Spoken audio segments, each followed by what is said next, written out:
संसार में किसी का कुछ नहीं, ख्वाह मख्वाह अपना समझना मूर्खता है, क्योंकि अपना होता हुआ भी कुछ भी अपना नहीं होता, इसलिए हैरानी होती है। घमंड क्यों? किस लिए? किसका?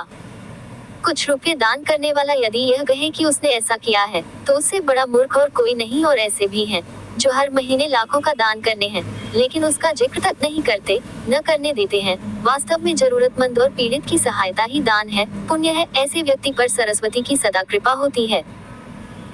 पर क्या किया जाए, देवताओं तक को अभिमान हो जाता है और उनके अभिमान को दूर करने के लिए परमात्मा को ही कोई उपाय करना पड़ता है। गरुड़, सुदर्शन चक्र तथा सत्यभामा को भी अभिमान हो गया था और भगवान श्री कृष्ण ने उनके अभिमान को दूर करने के लिए श्री हनुमान जी की सहायता ली थी।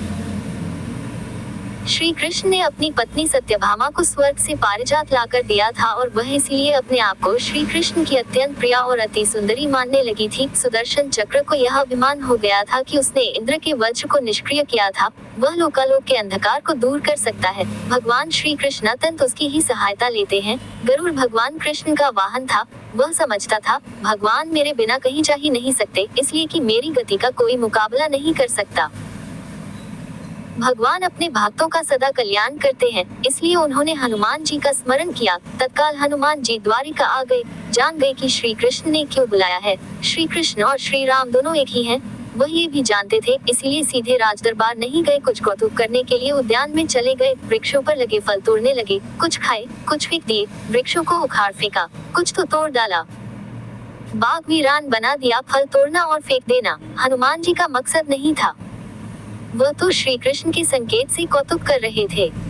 बात श्री कृष्ण तक पहुंची। किसी वानर ने राजोद्यान को उजाड़ दिया है, कुछ किया जाए। श्री कृष्ण ने गरुड़ को बुलाया, कहा, जाओ सेना ले जाओ, उस वानर को पकड़ कर लाओ। गरुड़ ने कहा, प्रभु, एक मामूली वानर को पकड़ने के लिए सेना की क्या जरूरत है, मैं अकेला ही उसे मजा चखा दूंगा। कृष्ण मन ही मन मुस्कुरा दिए, जैसा तुम चाहो, लेकिन उसे रोको जाकर। वेंती गए, हनुमान जी को ललकारा, बाग क्यों उजाड़ रहे हो, फल क्यों तोड़ रहे हो, चलो तुम्हें श्री कृष्ण बुला रहे हैं। हनुमान जी ने कहा, मैं किसी कृष्ण को नहीं जानता, मैं तो श्री राम का सेवक हूँ, जाओ कह दो मैं नहीं आऊंगा। गरुड़ क्रोधित होकर बोला, तुम नहीं चलोगे तो मैं तुम्हें पकड़ कर ले जाऊंगा। हनुमान जी ने कोई उत्तर नहीं दिया। गरुड़ की अनदेखी कर वह फल तोड़ने रहे। गरुड़ को समझाया भी, वानर का काम फल तोड़ना और फेंकना है, मैं अपने स्वभाव के अनुसार ही कर रहा हूँ, मेरे काम में दखल न दो, क्यों झगड़ा मोल लेते हो, जाओ मुझे आराम से फल खाने दो। गरुड़ नहीं माना। तब हनुमान जी ने अपनी पूंछ बढ़ाए और गरुड़ को दबोच लिया। उसका घमंड दूर करने के लिए कभी पूंछ को ढीला कर देते। गरुड़ कुछ सांस लेता और जब कसते तो गरुड़ के मानो प्राण ही निकल रहे हो। हनुमान जी ने सोचा, भगवान का वाहन है, प्रहार भी नहीं कर सकता, लेकिन इसे सबक तो सिखाना ही होगा। पूंछ को एक झटका दिया और गरुड़ को दूर समुद्र में फेंक दिया। बड़ी मुश्किल से वह गरुड़ दरबार में पहुंचा। भगवान को बताया, वह कोई साधारण वानर नहीं है, मैं उसे पकड़कर नहीं ला सकता। भगवान मुस्कुरा दिए। सोचा गरुड़ का घमंड तो दूर हो गया, लेकिन अभी इसके वेग के घमंड को चूर करना है। श्री कृष्ण ने कहा, गरुड़, हनुमान श्री राम जी का भक्त है, इसीलिए नहीं आया। यदि तुम कहते कि श्री राम ने बुलाया है, तो फौरन भागे चले आते। हनुमान अब मलय पर्वत पर चले गए हैं, तुम तेजी से जाओ और उससे कहना, श्री राम ने उन्हें बुलाया है, तुम तेज उड़ सकते हो, तुम्हारी गति बहुत है, उसे साथ ही ले आना।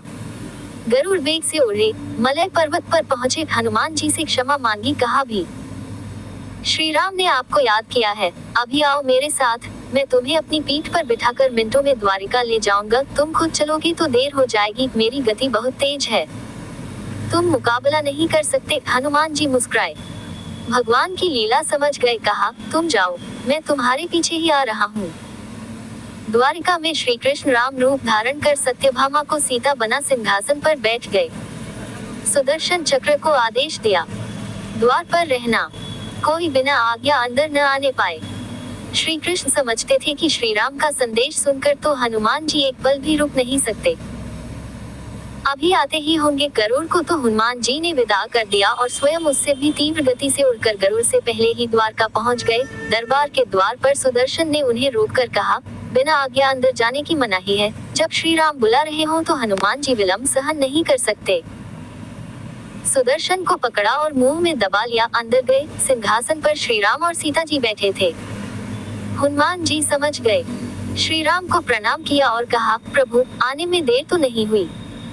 साथ ही कहा, प्रभु माँ कहाँ है? आपके पास आज ये कौन दासी बैठी है? सत्यभामा ने सुना तो लज्जित हुई, क्योंकि वह समझती थी कि कृष्ण द्वारा पारिजात लाकर दिए जाने से वह सबसे सुंदर स्त्री बन गई है। सत्यभामा का घमंड चूर हो गया। उसी समय गरुड़ तेज गति से उड़ने के कारण हौंकते हुए दरबार में पहुंचा। सांस फूल रही थी, थके हुए से लग रहे थे। और हनुमान जी को दरबार में देखकर तो वह चकित हो गए। मेरी गति से भी तेज गति से हनुमान जी दरबार में पहुंच गए। लज्जा से पानी पानी हो गए। गरुड़ के बल का और तेज गति से उड़ने का घमंड चूर हो गया। श्री राम ने पूछा, हनुमान तुम अंदर कैसे आ गए? किसी ने रोका नहीं? रोका था भगवान सुदर्शन ने। मैंने सोचा आपके दर्शनों में विलंब होगा, इसलिए उनसे उलझा नहीं। उसे मैंने अपने मुंह में दबा लिया था। और यह कहकर हनुमान जी ने मुंह से सुदर्शन चक्र को निकालकर प्रभु के चरणों में डाल दिया। तीनों के घमंड चूर हो गए। श्री कृष्ण यही चाहते थे। श्री कृष्ण ने हनुमान जी को गले लगाया। हृदय से हृदय की बात हुई और उन्हें विदा कर दिया। परमात्मा अपने भक्तों में, अपने निकटस्थों में अभिमान रहने नहीं देते। श्री कृष्ण सत्यभामा, गरुड़ और सुदर्शन चक्र का घमंड दूर न करते तो परमात्मा के निकट रह नहीं सकते थे।